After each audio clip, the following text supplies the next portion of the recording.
राम राम।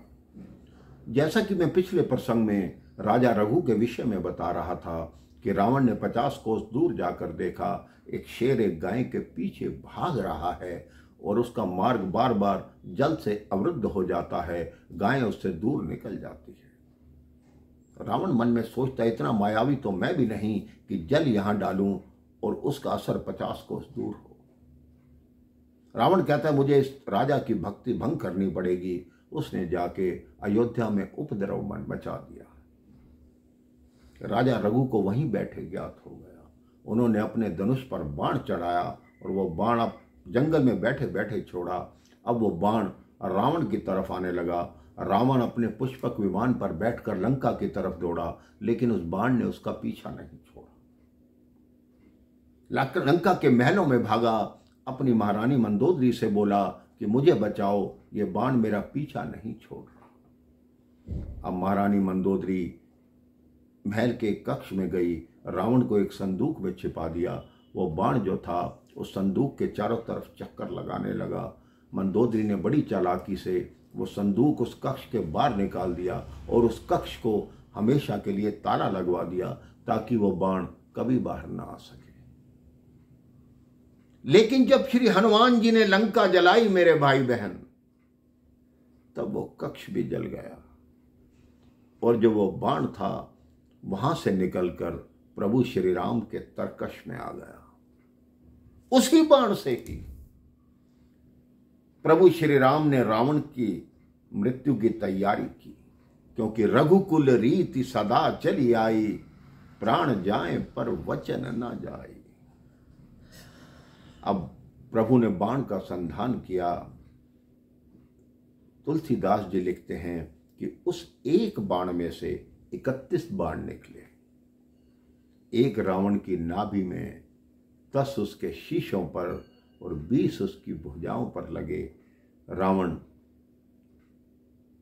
मृत्यु को प्राप्त हुआ, मोक्ष को चला गया और धरती पर आ गिरा। प्रभु श्री राम लक्ष्मण से कहते हैं कि रावण चाहे अहंकारी था, जैसा भी था, लेकिन बहुत बड़ा ज्ञानी था। तुम जाओ, अंतिम समय में रावण इतना ज्ञानी है, जीवन के विषय में, धर्म के विषय में उनसे शिक्षा लो। अब लक्ष्मण जी आकर रावण के शीश की तरफ खड़े होते हैं। रावण कहता है, मुस्कुराता है, लेकिन कोई शिक्षा नहीं देता। लक्ष्मण जी कहते हैं, अभी भी आपका अहंकार समाप्त नहीं हुआ। प्रभु श्री राम कहते हैं, गलती तुम्हारी है लक्ष्मण। जब किसी से दीक्षा लेनी होती है, ज्ञान लेना होता है, तो उनके चरणों की तरफ खड़ा होना होता है, शीश की तरफ नहीं। लक्ष्मण जी ने पुनः वैसा ही किया, रावण के चरणों की तरफ जाकर खड़े हुए। रावण ने कहा, तुम अपने भाई के कहने पर मेरे से शिक्षा लेने आए हो। मेरी सबसे बड़ी शिक्षा है कि आज का कार्य कभी कल पर मत छोड़ो, क्योंकि मेरे मन में ये था कि मैं समुद्र जितने भी खारे हैं उनके सबके पानी को मीठा कर दूंगा। मैं रोज यही सोचता रहा, आज छोड़ता हूं, कल मीठा करूंगा, कल करूंगा, कल कल करते ही मेरा काल आ गया। मैंने स्वर्ग तक सीढ़ी बनाने की योजना बनाई थी, लेकिन मैं ये सोचता रहा कि आज नहीं, अभी मेरे को मारने वाला कहां से आ गया। मैं किसी भी दिन चाहूंगा स्वर्ग तक सीढ़ी बनाऊंगा, जिससे मेरा पूरा परिवार उस स्वर्ग तक सीढ़ी पे चढ़ के चला जाएगा। इसलिए लक्ष्मण, आज का काम कभी कल पर मत छोड़ो। हमेशा बड़ों का आदर करो, अपने बड़े भाई की बात मानो, अपने माता पिता की सेवा करो। मैं यही समझा सकता हूं, यही वेद का कथन है, यही शास्त्र का नियम है। उसके पश्चात विभीषण को बुलाते हैं कि हे विभीषण, मैंने तेरी छाती पर लात इसलिए मारी, इसलिए पैर मारा कि तू मेरे पैर छोड़ और श्री राम के पैर पकड़, मेरी हर भूल को क्षमा करना। मैं तुम्हारा बड़ा भाई था, हमेशा से तुम्हारा भला चाहता था।